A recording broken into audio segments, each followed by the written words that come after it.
I think there's something deeply human about throwing stuff away.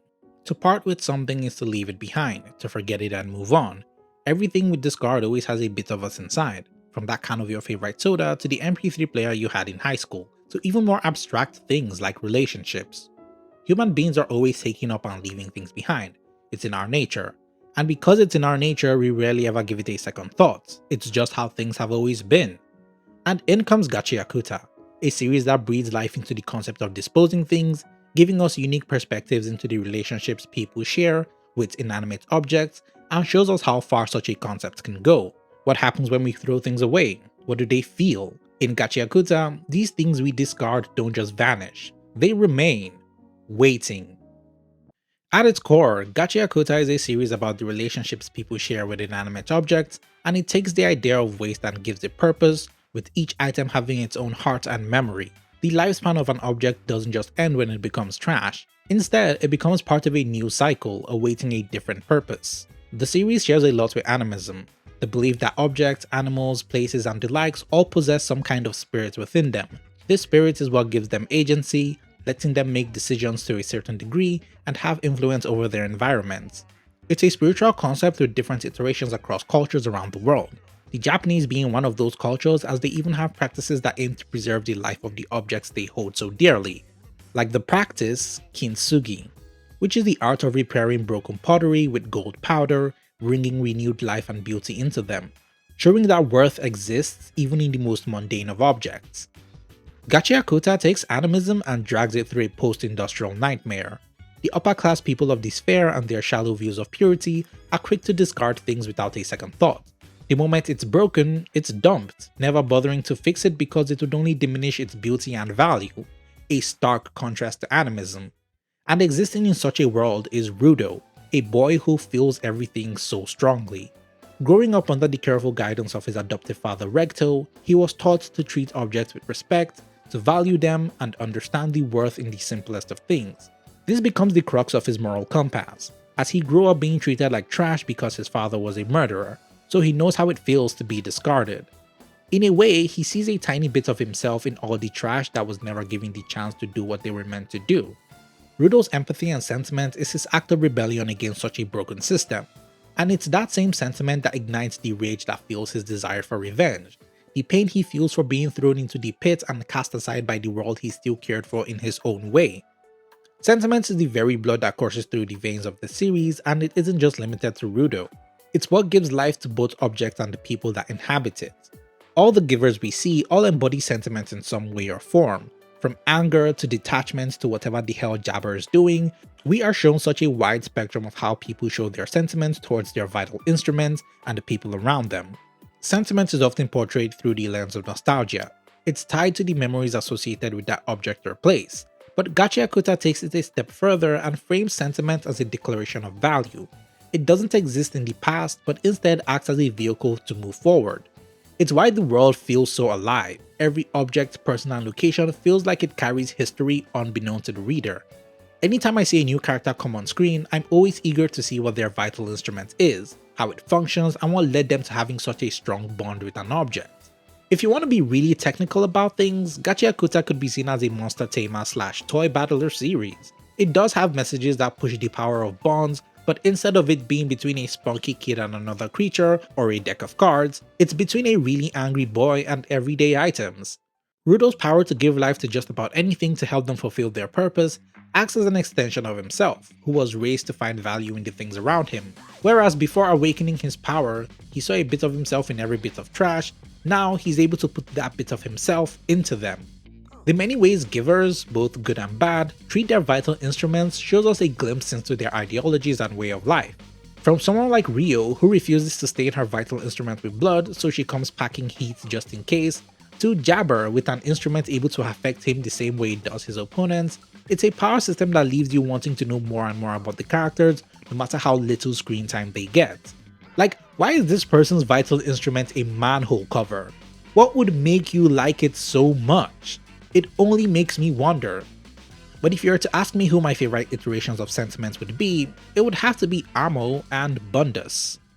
Amo's background is an unfortunate one, sold off at a young age to a pedophile who manipulated and took advantage of her, She grew up a broken girl devoid of any real feelings, with a very warped perception of what love was.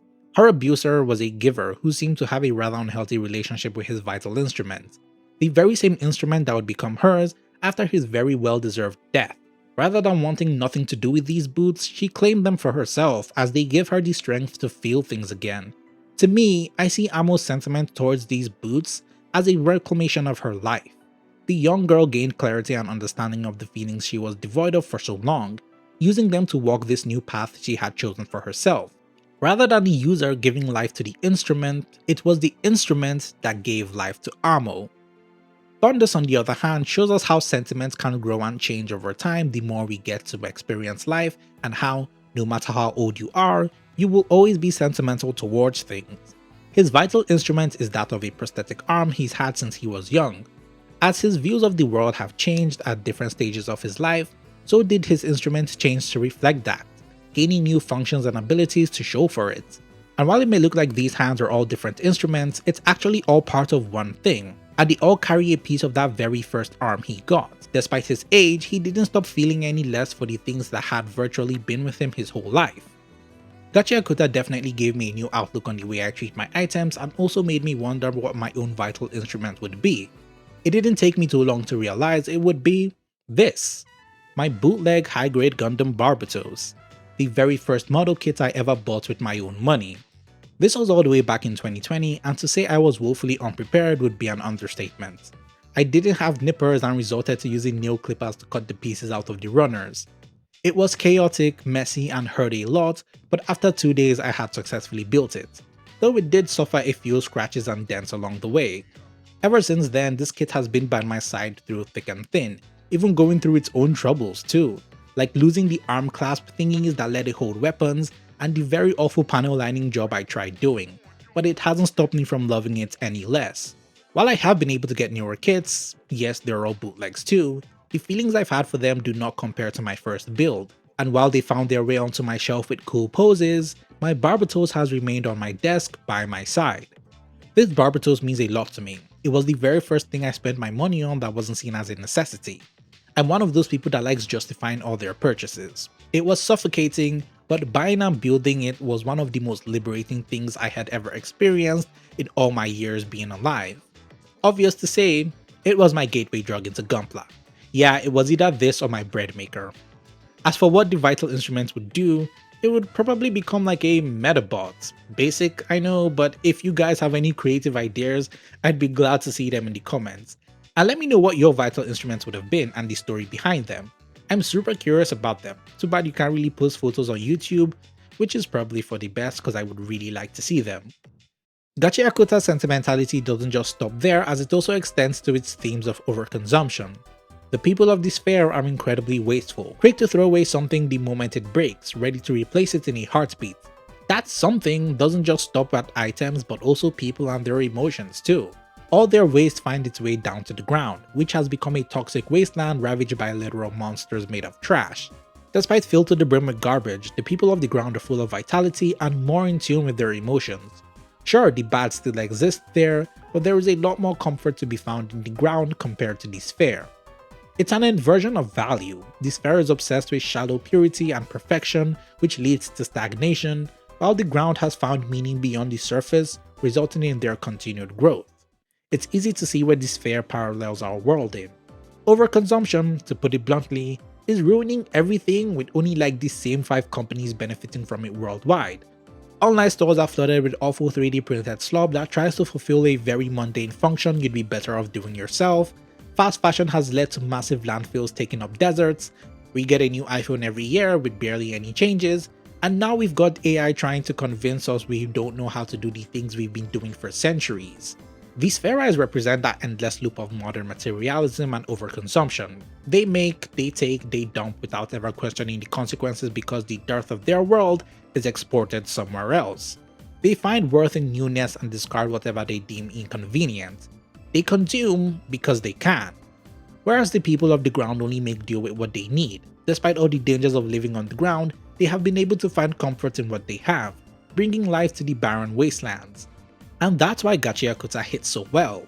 It takes the cycle of production, use, and disposal and visualizes its moral decay and shatters that illusion of purity. It also asks a smaller, more personal question.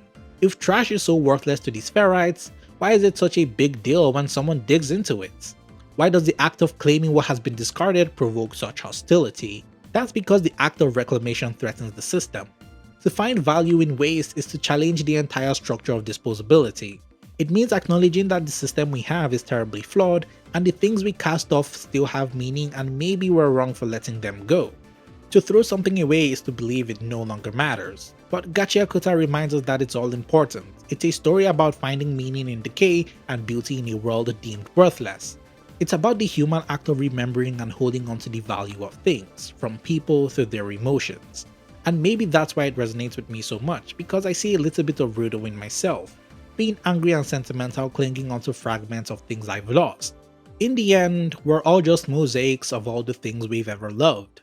And maybe that's what keeps us human in a world built to throw things away.